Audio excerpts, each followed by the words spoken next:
This is Money Moves on VSiN, the sports betting network.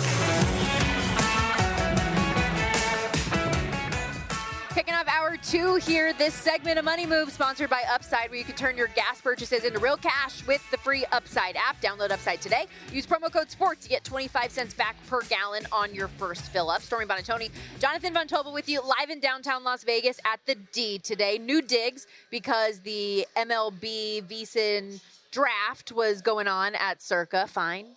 Take our studio away. It's cool. Lots of college basketball on deck. Excited to have Paul Stone and Chris Macero join us this hour. Speaking of which, did want to wrap up a little bit of our bubble conversation from last segment. I know the Auburn Tigers were on your brain. I feel like I want to bet them to make the NCAA tournament. You do now? You flipped? Yeah, so we've talked about this a lot. We talked about it when they were yes. We should have bet it, but we nailed the yes minus 425. Like, what? Seems a bit steep. That's a lot. Now we've seen this flip, and now they are a minus 280 to miss the NCAA tournament. It all just stems from I don't think I believe that the committee will do the right thing with this team. They're awful in quad one, but the strength of schedule metrics and all those sort of things, like they're going to continue to bring these things up for Auburn. And as Jerry Palm said to us yesterday, you win 2 games in the SEC tournament, you rack up just like a couple of quad one victories. The tournament committee is going to look at that and say, yep, there you go, right there. At plus 210 to make. Now, obviously, if you were on, but you could just wrap that up, right? I mean, you had plus 2 to 1 on no, or it's going to be 2 to 1 or better on no, 2 to 1 or better on yes, then you're in a really good position. But I don't know, man. I just feel like we don't have I don't have the faith in the committee, and you're starting to see the public stumping from Bruce Pearl, which is absolutely ridiculous. Which is funny, and why I brought up yesterday when we had Jerry Palm on the program, we'll play the clip here in a second, about all of the conversation about Miami of Ohio, because that's kind of where this stemmed from, was his thought process about whether or not Miami of Ohio deserved to be in. And I asked him, should this Red Hawks team get tripped up, will they be in? Here's Palm's answer. Oh, no, they have to win the league. They have to automatically qualify. Their strength of schedule is 346 this morning. That is bottom 20 in Division One. I've been doing this 30 years or so, and the worst non-conference schedule ranking to get an at-large bid was 229, I want to say, thereabouts. So basically 115 spots higher than where Miami is right now. In fact, there probably weren't even 340 Division One teams back then. It was 1994. So, it's great that they're undefeated. I don't want to diminish that accomplishment, but the Toledo game, the Ohio game that they have left in the regular season, those games don't mean anything. The games that matter are the games in the conference tournament, because if they don't win it, they're not going to make it. So again, that was bracketologist Jerry Palm with us on the program yesterday. Reminder, if you want to listen to that full segment, you can always listen to Money Moves wherever you get your podcast. But Miami of Ohio is hosting Toledo today, 7.5-point favorite. But I bring that all up just because I thought that was fascinating, that he had no resistance whatsoever. I was quick to it, right? He said instantly they have to win the conference tournament. Yeah. It's where they're at. I mean, yeah. I think it's again, on the surface, it seems ridiculous when you're telling you, hey, we can go 31-0 and still miss out on the NCAA tournament. What's the point of playing the regular season? Yeah. Just wait until you get to the conference tournament to win it.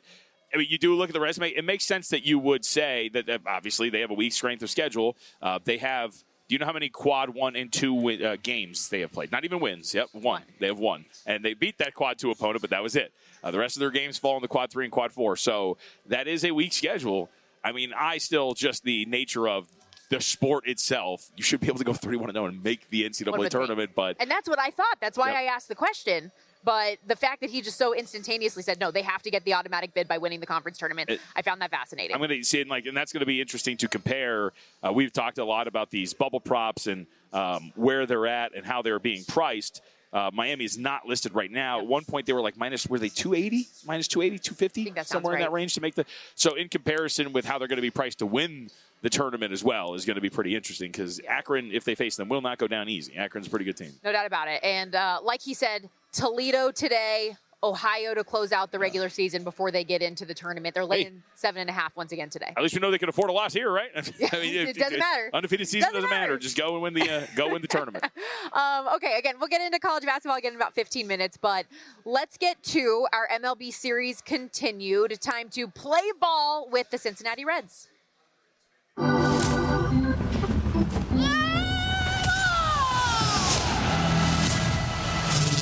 So we are going through day by day, team by team across all of Major League Baseball, doing some individual team previews. Reminder as well, our MLB betting guide is out and available now for any of our VSiN Pro subscribers. You can download it right away. You can also buy it a la carte. For the Cincinnati Reds, JVT, this was a team that was definitely a surprise playoff team. Yep. Finished 83-79. They clinched the NL wildcard spot, the last one on the final day of the regular season. Overperformed expectations and didn't do a ton this offseason to improve. So you do see a lot of the projections with this team sliding back a little bit. The big addition early February, getting Eugenio Suarez back in a Reds uniform, signed a 1-year, $15 million deal. Everything else, though, much smaller scale. Yeah, and so when you look at it, Eugenio Suarez coming in is probably one of the things you want to focus on just because this offense is not exactly what you want. I mean, this was a great stat from Adam Burke because we know that out there at the Great American Ballpark, this is a power park. You go out there, you hit home runs. This is a team that did not do that. They were 21st in overall home runs, 16th in home runs hit at home, and it doesn't look like you're going to get that much better. Eugenio Suarez can only do so much when you're talking about adding to the power for this lineup overall. And if you look at overall what they had lost, like this is going to be a group that once again is, I think, going to let their pitching staff down. At the same time, how do you not love what this pitching staff is? Oh, yeah. I mean, this staff looks freaking awesome when you talk about legit. Yeah, man. I mean, you look at not the bullpen so much, but the starting rotation. You look at these guys at the top, or Hunter Green could really expand on it. Mike Palm and I actually talked about this quite a few times last year when he would come in for our spots over the summer, which was Andrew Abbott. I mean, you talk about these first fives. You come in, he would give you everything. By the way, we'll talk about, I think you can mention awards because some of these pitchers are going to be up for those. Maybe Andrew Abbott's actually the guy to look at instead of Hunter Green, but this staff, and then you look at the back end of the rotation too. You've got Nick Lodolo. You've got some other pieces here. Chase Burns. Like, this is going to be one of the better rotations if healthy. The question just becomes, will this offense give them enough to actually get it done in a tough division? I'd probably lean a little bit more toward under. But I think the range of and when I say under 81.5 wins, but the range of outcomes is probably like 80 to like 85 wins, depending on what this lineup looks like. And to your point, both Adam Burke and Jensen Lewis leaned under on the season win total in the guide. Pacoda has it 78.9. Fangraphs has him 81.1. Yeah. The actual win total, as you see on your screen, 81.5. To make the playoffs, sitting plus 160 for the Reds. No on the playoff prop, minus 200. So the expectation is they do not get back to the postseason this year after what was, again, an unexpected run for them last year. But I think that all of your points are well taken. That was kind of everything that I came to was, can they get enough run support when all is said and done to support this pitching staff? From a full staff numbers last year, 9th in ERA, 3rd in expected ERA, though, so they could have been even better in that area, 8th in FIP. Even outside of the starting rotation, they've got a good setup guy in Graham Ashcraft. They brought back their closer, Emilio Pagan. I had to do that for you because I know how much you love Night of the Roxbury. But questions in the bullpen, and then the lineup is the big thing. So I'm curious if, to your point, if Suarez is enough, because they haven't had anybody have 30-plus homers in the last 5 years. Yep. And he's obviously coming off a career-high tying season, 49 last year. He'll be hitting cleanup after Ellie De La Cruz. So what is this ultimately going to look like? I don't know. Yeah, and where they finish in this division is going to be pretty fascinating, too. I mean, we've talked a lot about some of the teams on the back end of this division when you look at where they could end up finishing and what the standings are going to look like. So the exact finishing position as well for this team is going to be a really fun conversation to have. I mean, we obviously have Milwaukee, Chicago, Cincinnati, Pittsburgh, and St. Louis. I think we can eliminate St. Louis as one of the teams that could finish ahead of Cincinnati. But would it be the craziest thing in the world if the Pirates are what a lot of people expect them to be? Would it be the craziest thing in the world that Cincinnati actually ends up finishing 4th in this division? That'd be like plus 350. Yep. Obviously, the market expectation is most likely they finish 3rd. But if the rotation works out for Pittsburgh, if the lineup is actually as improved as we think it is, that is something that could definitely happen here when you're talking about the Reds. So again, just to reiterate, 3rd finishing spot in the division is the favorite at plus 225. 4th, though, as you mentioned, plus 350. When you look at the NL Central as a whole, the Cubs are your favorite, plus 115. The Brew Crew, plus 275. Reds, as we mentioned, plus 425. And then the Pirates at 6-1. So could Pittsburgh ultimately leapfrog them, which I don't think you're alone in saying that. I think a lot of people are very high on the Pittsburgh Pirates coming into this year. You mentioned awards, though. So, okay, what should we be looking at? I mean, Cy Young for sure, and the question just becomes, all right, we have Hunter Green who's at 14-1 to win the Cy Young. He's obviously the sexy name. Everybody has been expecting this really strong seasons from him, and he finally has it last year. But Andrew Abbott is so freaking good, man. You look at his numbers, especially from last year, the 287 ERA, 366 fielding independent. He did that over the course of 166 in the third innings. So if you get that up and he continues to perform at this level or improves, I mean, what is this going to look like for him? Some of the projections are interesting because he's gotten better every year that he's been in the majors, but some of these projections have him all over the place. One over on Fangraphs has him projected at like a 4.53 ERA, which I would probably disagree with. Another as low as 3.80. Expected last year was 3.66, but you look at it, not a dominant strikeout guy, pitched the contact a little bit, but I think Abbott, man, he's really good. And at 90-1, I don't know if he can overcome some of the big boys, but seems like there's value in that number when you look at what he can potentially do. All right, I love it. Reminder, everybody, every time you fill up your gas tank right now, you could be earning real cash back with the free Upside app. Just download Upside from the App Store or Google Play Store, claim and offer at a nearby station, and start earning right away. Promo code SPORTS will get you an extra 25 cents back per gallon on your first fill up as well. Many drivers earning a couple $100 a year just from gas purchases they were making already. It's simple. It's fast. You can cash out anytime right to your bank account or e-gift cards like Amazon. Download the free Upside app now. Promo code SPORTS for your 25 cent per gallon bonus. Offers vary by user and location. See upside.com for details. And again, we're going to be doing these previews each and every day. If you missed any of it, you can always find Money Moves wherever you get your podcast. Listen on your own time. That said, we got to step aside here when we come back, getting back into some college basketball. Excited to have professional bettor Chris Macero join the program next with some of his favorite plays in college hoops. We'll be right back.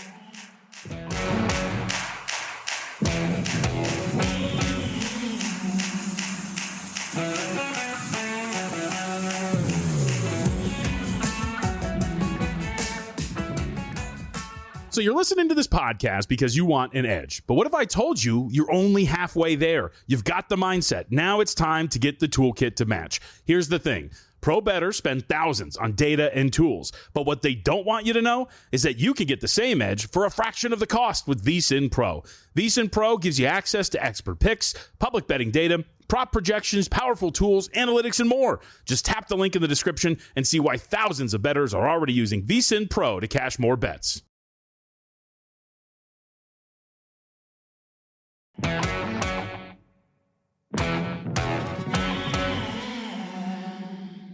You're watching Money Moves here on VSiN, the Sports Betting Network.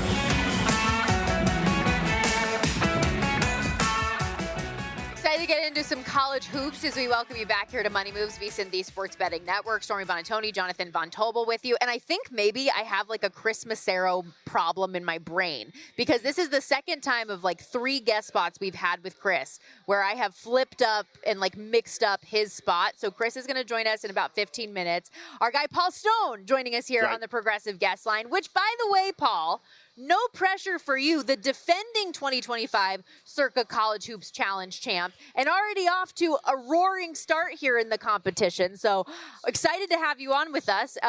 And again, like coming off of the win, got to be a little bit of pressure for you, no?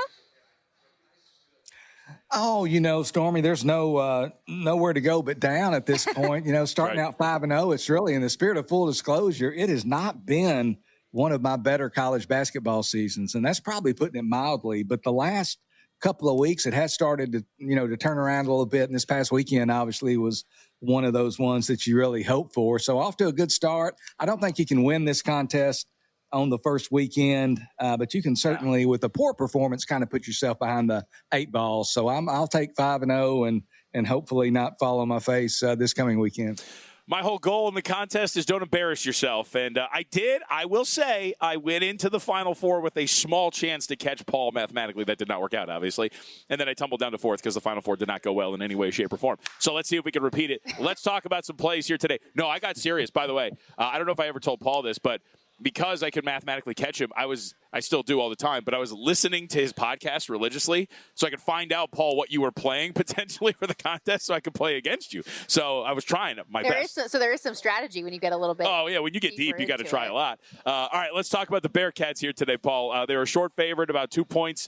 They get to take on BYU. What is our thought on the Bearcats taking on the Cougars, a team that is sliding? Yeah, Cincinnati currently listed on Joe Lunardi's first 4 out, his latest bracketology, which actually I think came out this morning. So tonight's game against BYU looms large for the Bearcats, who have won now 5 of their last 6 games to put themselves, in a position to at least potentially go dancing. And after entertaining BYU tonight, Cincinnati travels to Fort Worth on Saturday afternoon to play TCU. So it's just a huge week for the Bearcats any way you slice it. Looking back just a month ago, Cincinnati 11-12 overall. They were 3-7 in Big 12 play. So they didn't look like a contender for a spot in March Madness in any shape, form, or fashion. But again, they've gone 5-1, highlighted by that 84-68 victory at Kansas at Allen Fieldhouse on February 21st, that coming as an 8.5-point road dog. So big victory there over Kansas.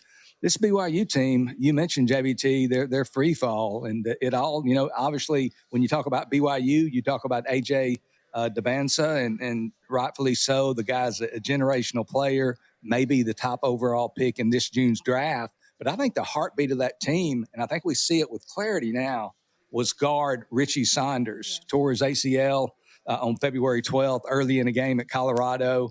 They just hadn't been the same without Saunders. He was a homegrown guy from the state of Utah, played all 4 years consecutively at BYU. You don't see that very often. And I think they're missing his leadership. I think Cincinnati's going to get the victory. I like Cincinnati minus the 2 over BYU tonight in the Queen City. It's funny looking at this BYU team. They have the upset win against Iowa State, and you feel like it's a natural letdown spot, maybe not to cover against UCF, but then they go not only lose that game straight up, but then lose again at West Virginia, and the free fall just seems like continues. So we'll see how that plays out tonight. 2 more teams really struggling in the Big 12, Colorado and Utah. This is a game I probably would have stayed away from, but you do like a side. Talk me through why the Utes was the play for you. Utah, first of all, obviously is bettors. We look in, every nook and cranny we can to try to find some value or try to find an angle. And hopefully this one will be a good one. But this Utah team tied for last place in the Big 12 with Kansas State right now, 2-12 at the very bottom again of the league standings. But they have their favorite son, Alex Jensen, first-year head coach there at the University of Utah, formerly assistant coach with the NBA's Dallas Mavericks. It's going to take Jensen a while to get his, program started and to get things established there. But even though they're only 10-19 on the season, there have been some bright spots for Utah. Most of those have come there in Salt Lake City. They defeated TCU, a team that is currently squarely on the bubble, according to most bracketologists, defeated TCU by 3, 82-79 in mid-January. And then they took a team that is a probable NCAA tourney entry, UCF, to the wire, only lost by 2 to UCF 10 days ago. So I like Utah to win at home over a Colorado team that's only 1-7 straight up in Big 12 road action. All right, let's go to the Big East, where Seton Hall, coming off of a strong performance at a cover against UConn over the weekend, and their offensive basketball. When I say offensive, I don't mean like on offense. I mean that when I watch them play offense, Paul, it is offensive how bad Seton Hall has been on that side. What do we make of what they got here against Xavier? Are we going to play this thing on a total or a side? We're going to play a total here, and, you're exactly right about Seton Hall. This is a defensive-minded team under Shaheen Holloway, but the first meeting between these teams on Seton Hall's home floor was kind of an anomaly. It had a closing total of 145.5, and Seton Hall really played Xavier's pace. 86-68 victory by Seton Hall. They shot Seton Hall 70 field goal attempts. They only averaged 58 a game on the season. They attempted 28 free throws. They attempt fewer than 21 on average on the season. So they really played Xavier's pace in that first game that went over the total. But now they're facing Xavier on their home floor, and I think Shaheen Holloway and the Pirates are going to revert back to their slower tempo ways, if you will. They ranked 283rd in adjusted tempo, according to Ken Palm, 167th in offensive rating, according to Ken Palm, and then a very good defensive team, 12th in defensive rating. So they play good defense, or more of a defensive-minded team than offensive-minded. We talk about it often, but I think it's much easier for a slower tempo team to impose its will on a faster tempo team than vice versa. I think Holloway again and the Pirates kind of changed their game plan this time around to 3 yards in a cloud of dust. Total was 144.5, but I noticed there at Circa it's gone down to 143.5. I really thought it would get some overaction. In the spirit of full disclosure, Xavier in their last 27 games this season, 22-5 to the over. So I'm kind of spitting in the wind here a little bit, but I like Seton Hall and Xavier to go under 143.5, 144 tonight there in Cincinnati. Professional handicapper Paul Stone joining us here on the Progressive Guest Line, also the defending champ of the Circa College Hoops Challenge. With this being the penultimate week of the college basketball season before we have the full NCAA tournament field announced, we have conference tournaments starting to get underway. Any in particular that you'll be paying close attention to, and how much do you enjoy the conference tournament week and approach to betting those types of games versus the regular season? You know, I enjoy it, Stormy. It can be a little bit of a difficult handicap. These teams, in many cases, are going to be meeting for the third time. But I do look, at some of the smaller leagues, certainly the ones that are regional to my part of the country here in Texas are ones that I focus on. One in particular would be the Southland Conference with McNeese State, two-time defending champion yesterday, winning, but Stephen F. Austin State University also won. So Stephen F. Austin State University wins the regular season Southland Conference title. And for all their efforts, they get to go to McNeese State's home court in Lake Charles, Louisiana. It's one of the weirdest things in the world. Hopefully people will be talking about it. But of the 31 conferences, SFA, the reward they get for winning the conference is they get to play on McNeese's home floor, the second place finisher. And what happened was a few years ago, McNeese was talking about jumping conferences. So the commissioner, and I guess the AD signed off on it, they gave them the conference tournament through year 2029. Yeah. So they could lose every game in conference and still host their conference tournament. It's a heck of a setup there in Lake Charles, Louisiana. Well, a lot of people complain about that, about the Mountain West. The problem is UNLV gets no support, so it doesn't really matter. Nobody goes out to the town. The Mountain West brings in their own court, so it's very different. Yeah. Paul, awesome stuff. Appreciate the time. Thank you for doing this. Thanks, Paul. Hey, thanks for having me, guys. Have a great week, and we'll talk to you soon. Sounds great. Paul Stone, everybody. But, I mean, that is that they bring in a different court. They lay a different court down at Thomas and Mack, so that's a big deal. I mean, look, nobody goes out to the games. Nothing like an early start. We will. But there is nothing like an early start time and having, like, the New Mexico psychopaths out there. They travel very well. Everyone's a Lobo. That's woof, right. Woof, woof. I like that team. I like their chant. Have you ever been to? You have a game at the Pit? No, I've not. You haven't. I've never been to any of the other venues. You would love the Pit. Football, I've been to a couple of venues, but not basketball. That is a fascinating wrinkle, though, in the Southland Conference. Yeah. A lot of these lower level conferences are different than like the Mountain West. Obviously, they all play at a single site. Some play at a neutral site. Some have to alternate home courts for some of them leading up to the final round games. It's about making a trip this weekend. Chris Macero, for real, joining us coming up in the next segment. We'll be right back.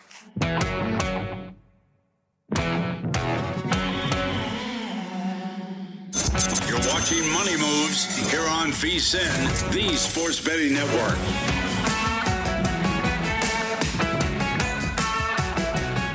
If you're betting college hoops, now's the time to get your edge. Right now, you can get VSiN Pro access through May 1st for just $29.99 with our Hoops Mania special. VSiN Pro gives you daily best bets, real-time bet splits from DraftKings and Circa, AI-powered prop tools, and full access to every VSiN show on demand. You'll also get our March Mania betting guide packed with team breakdowns, betting trends, future strategies, picks, and so much more from all of our VSiN top analysts. If you're planning to bet college hoops this season, VSiN Pro gives you the real edge come tournament time. Sign up now at vsin.com/subscribe.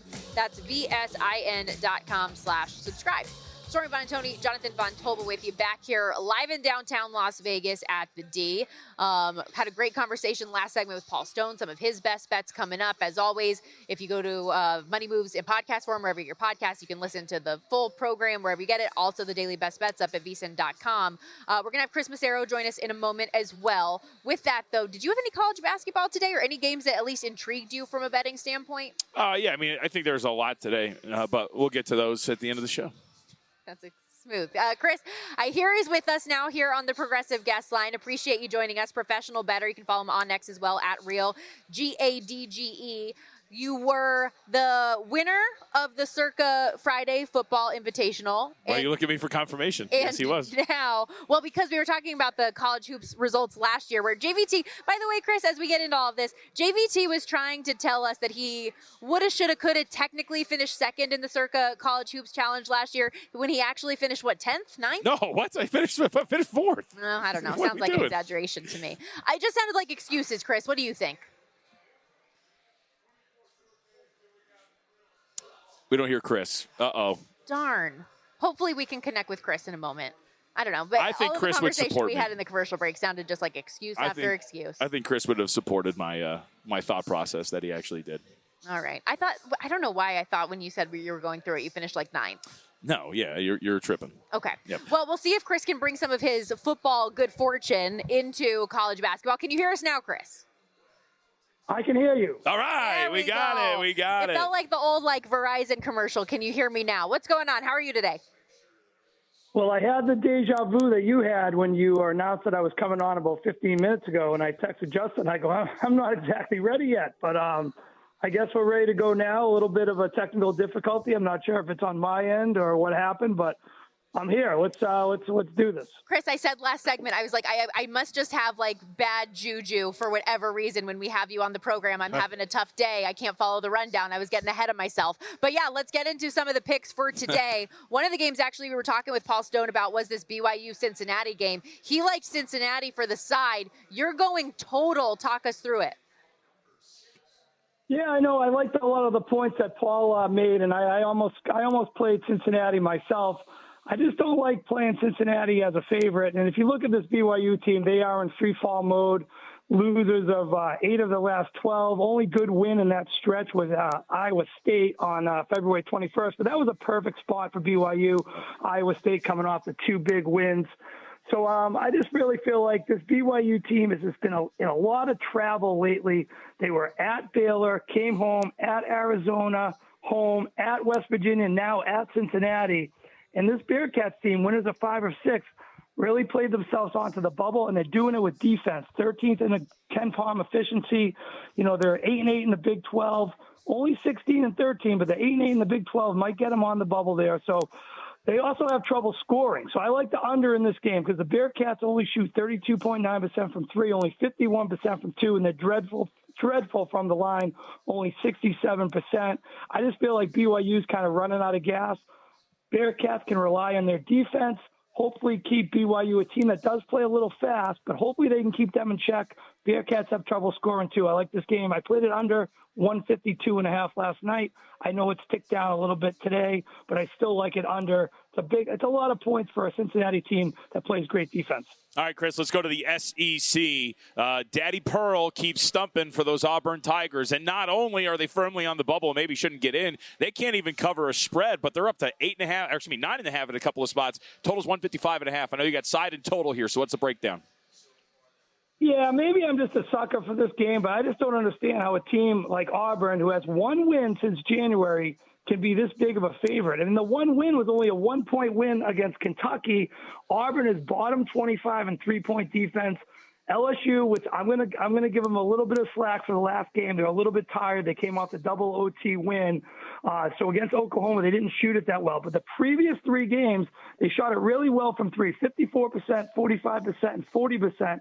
And this LSU team, obviously not good. They've only won 3 of their last 12 games. But coincidentally, they're 5-0 against the spread in their last 5 road games. So for whatever reason, this LSU team is still trying. They play well on the road. And you're looking at an Auburn team that's, not very good on defense, 121st in efficiency on Ken Palm. Yeah, they have a good offense, but I just don't see how they can be laying this many points. And when you have a really good offense and a really bad defense, that's also a recipe for the over.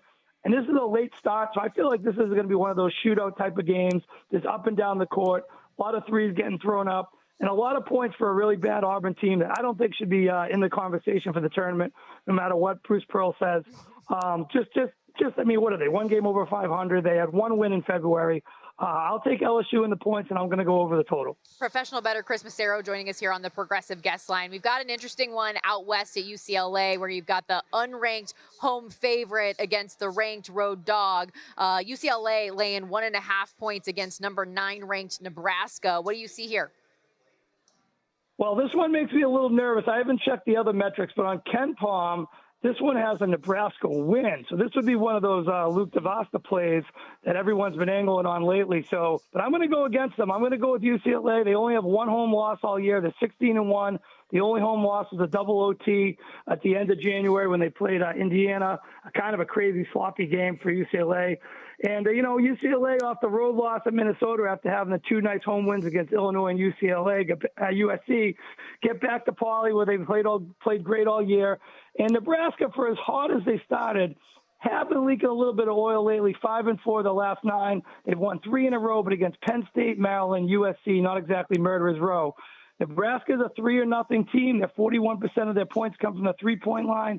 So if Mick Cronin and the defense can clamp down on the three-point line, I expect UCLA to pull this one out. Teams have a lot of trouble going into the USC-UCLA trip and getting both. They got the win. Nebraska got the win over USC and the Baker Mazaris, scandal over there on Saturday. But I don't think they're going to get both of them. I expect UCLA to pull this one out. All right, interesting matchup here in the Big 12. Let's go to that one with Chris Macero. Texas Tech taking on TCU. Interesting for many different reasons, Chris, including the fact that the market's off from some of the projections. You got a much better number. But we're down to 7.5, 8. Some of the projections have this as a 13-point win for Texas Tech. So give us a breakdown in the second part question. Do you still think this is playable at 8?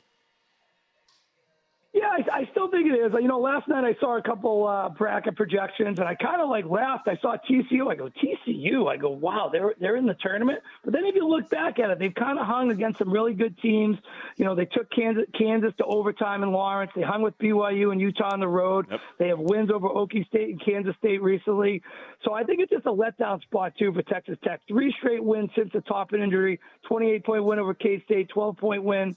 And then the surprising win against Iowa State on Saturday, where everyone was on Iowa State, and they just, gate to wire, Texas Tech won. So I think it's a little bit of a letdown spot to get home against a TCU team that most people aren't really expecting to be in the tournament. All of a sudden, they play themselves onto the bubble, and they're doing it, like I said, with Cincinnati. They're doing it with defense, 23rd in defensive efficiency.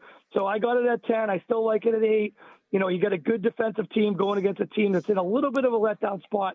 Give me the Horned Frogs plus the points. Chris, 1 minute left, but I must have made you mad with the incorrect introduction between you and Paul Stone, because I see you're fading my alma mater in the San Diego State Aztecs tonight. Why do you like Boise? Well, it's just one of those revenge spots. This is the game where they went to triple overtime earlier the year. San Diego State pulling it out 110-107. Some interesting stats in that game. The Aztecs shot it amazing for their standards, 46% from 3. Boise shot 31 free throws, connected on 27 and 87%. I just think it was a tale of two halves. Aztecs were up 50-29 in the first half, and they blew the big lead. Aztecs have been leaking oil the last few, 3-4 the last 7 on the road. Their only wins are over Air Force, UNLV, and Wyoming, all teams in the top 100 or higher, Air Force 346. I just look for a little bit of revenge spot tonight in Boise. That's a tough trip up there. I feel like they get the job done as a small favorite. You're awesome. Appreciate you being a good sport. Thank you so much for this. All right, take care, guys. See you soon.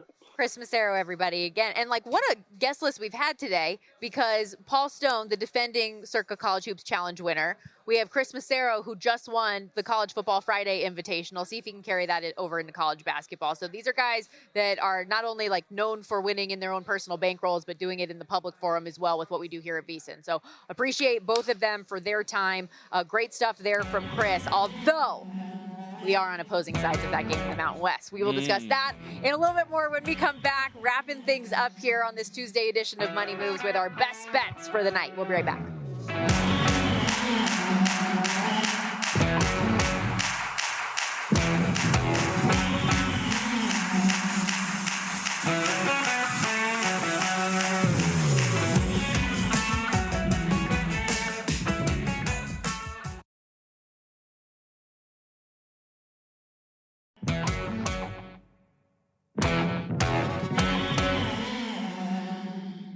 You're watching Money Moves here on VSiN, the Sports Betting Network.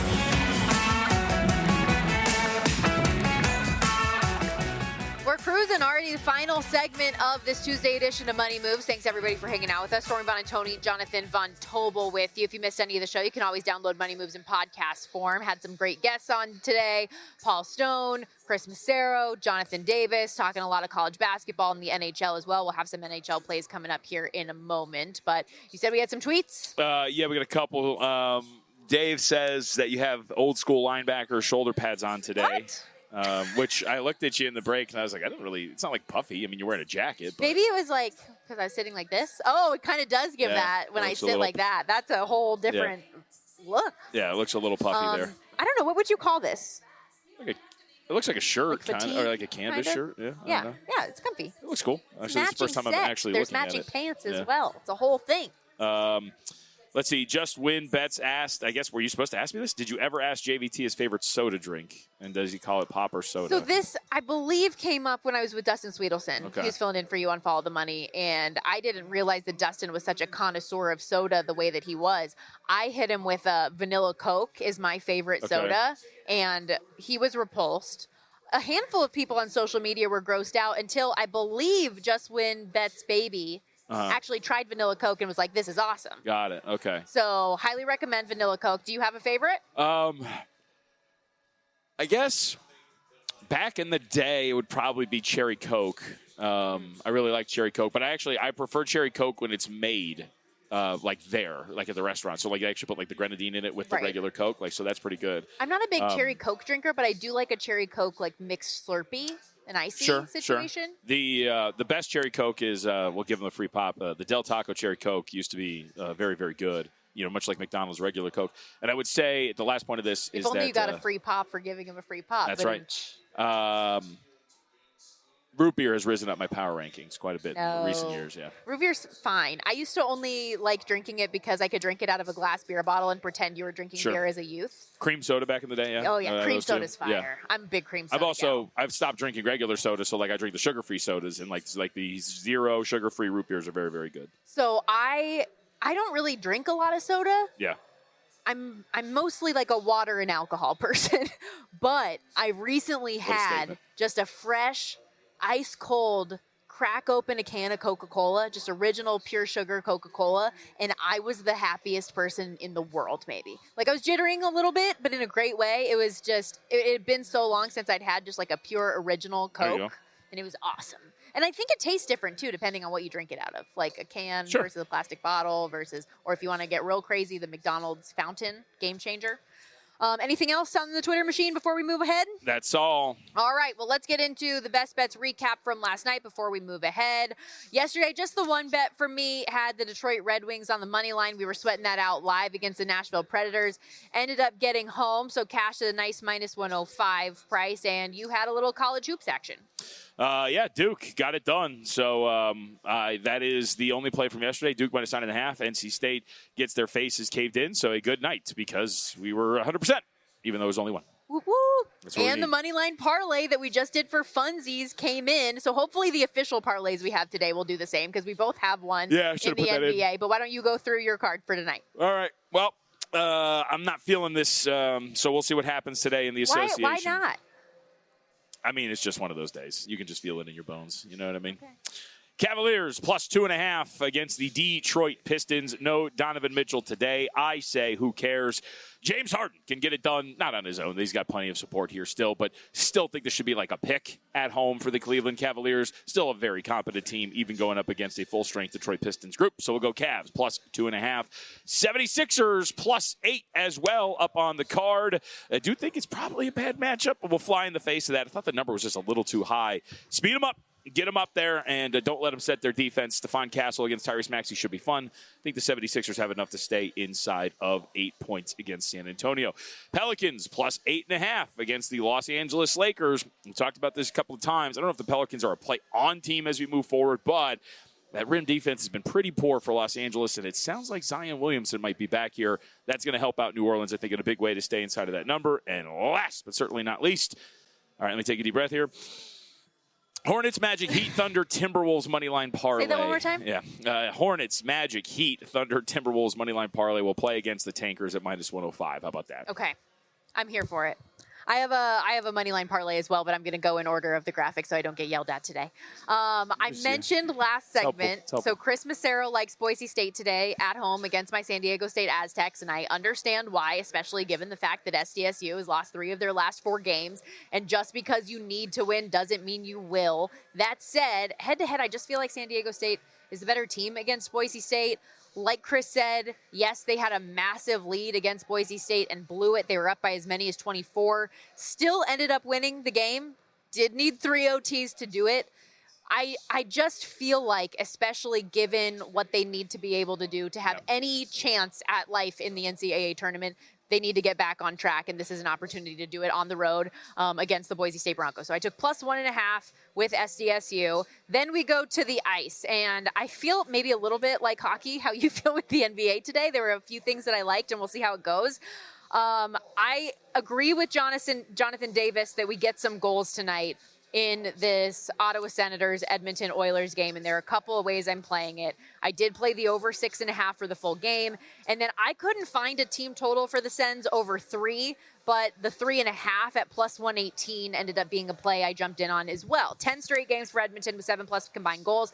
Listen to the final scores of the last 3 for Edmonton coming out of the break. 6-5 to the Ducks, 8-1 to the Kings, 5-4 to the Sharks. 2 losses and 1 win in that as well. So it can go either way, where they're scoring a flurry of goals or they're allowing a lot of them. They've allowed the 6th most goals in the league. They're also the 3rd highest scoring team in the league. Top power play in the NHL as well, taking on a Senators team that, oh, by the way, also has the 4th worst penalty kill. The one thing that did worry me about the full game over in this one is Linus Ullmark has been really good since coming back from the personal reasons, leave of absence, whatever it is, has not given up more than 2 goals against in his 4 starts. But as a team, cumulatively for the year, this is a squad that ranks dead last in save percentage in the NHL. So which version of that will we get? I'm not so sure. I also, part of why I like Ottawa team total over the 3.5 is more often than not, when you're scoring 4+ goals, you're winning the game. And that's a better number for Ottawa than money line in this case. And so I kind of lean Ottawa to win. But if I can get +118 on them to score 4 goals versus even money on the money line, that's just another approach that I kind of took from that standpoint. I'm also on Boston tonight, money line -115 at home against the Penguins. Bruins really good at home. In fact, 2nd most wins of any team in the NHL this season. Jeremy Swayman, after the clunky performance in the Olympics, very good on Saturday. Not his fault they lost to the Flyers. I like that matchup, especially in a potential look down a little bit after the Penguins played a lot better than I thought that they would have in that 5-0 win against the Vegas Golden Knights.